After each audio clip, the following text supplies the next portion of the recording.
ইল্লা গরু খাদ্য খাইলে আসলে গরু মোটা তাজা করা মুশকিল হয়ে যাব। আমি ভাবছিলাম না গরু এইরকম খাদ্য খাইতে এত সমস্যা করব।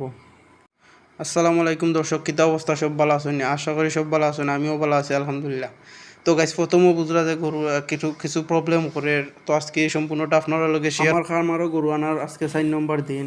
তো এখন দুপুর টাইম, আমি গরুর দানাদার খাদ্য দিতেছি। দানাদার খাদ্য বলতে আমার গুঁড়া আছে, ভুসি আছে, এগুলো দিতেছি। তো এখন গুঁড়া লইলাম, গুঁড়া লওয়ার পরে পাশের বস্তা তো ভুসি আছে, আমি বসি লইমু। বসি লওয়ার পরে গরু খামারে আনার পর হতাশজনক কাম হইলো গরু ঠিকঠাক মতো খাদ্য না খাইলে, ওইটাও হতাশজনক কাম। প্রত্যেকটা খামারই চায় যে নিজের খামারে গরু আনার পরে গরু ঠিকঠাক মতো খানি খাইতো। ঠিকঠাক মতো গরু না খাইলে, খানি না খাইলে তো গরু ঠিকঠাক মতো যে গ্রোথটা আছে উন্নত পাইতো না। তো গাইস, আমি এই প্রবলেমও পড়ে গেছি মনে হয়। ঠিকঠাক মতো আমার গরু দানা খাদ্য খানা, যেটা আপনারা স্বয়ং দেখাই। আজকে 4 নম্বর দিন। আমি ভাবছি যে অত দিন ফার্স্টে ফার্স্টে হাট থেকে গরু কেনার পরে গরু কিছুটা সমস্যা করে।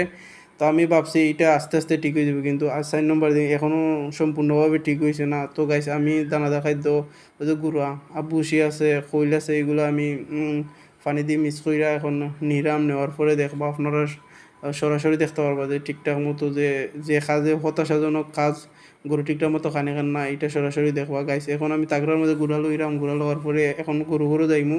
তো গাইস, এখন আমি গরুরে নিয়ে আমার গুড়া দিমু। দেখলা দরজা লাগাইল, দরজা আমি ঘুরলাম, কারণ দুপুরের টাইম, এখন গরু ঘুমাইবার সময়। আমি ঘুমাইবার দিছি, একটু আগে ধুয়ে দিছি, ধুয়ে দিয়ে এখন দানাদার খাদ্য দিলাম। তো গাইস, গরুর সামনে দেখলা যে দানাদার খাদ্য দিছি, যে কারণে গরু দেখলা এখন উঠছে। উঠটা আসলে ঠিকঠাক মতো দানাদার খাদ্য খাইতেছে না। আসলে কিছু সময় বন্ধ থাকে, কিছু সময় বন্ধ থাকার পর যে ঘাস খাইলে, ঘাস খাওয়ার পরে পেট ভরে যায়। তারপরেও পেট ভরলেও যদি দানাদার খাওয়া নিয়ে ঠিক মতো না খায়, সম্পূর্ণ না খায় না এমন না, খায় কিছুটা খায়। তো দেখলা গাইস, এইভাবে চললে তো একটু মুশকিলের মধ্যে পড়ে মতো। আপনারা দোয়া করবা যাতে ঠিক হইতে, ইনশাল্লাহ কিছুদিন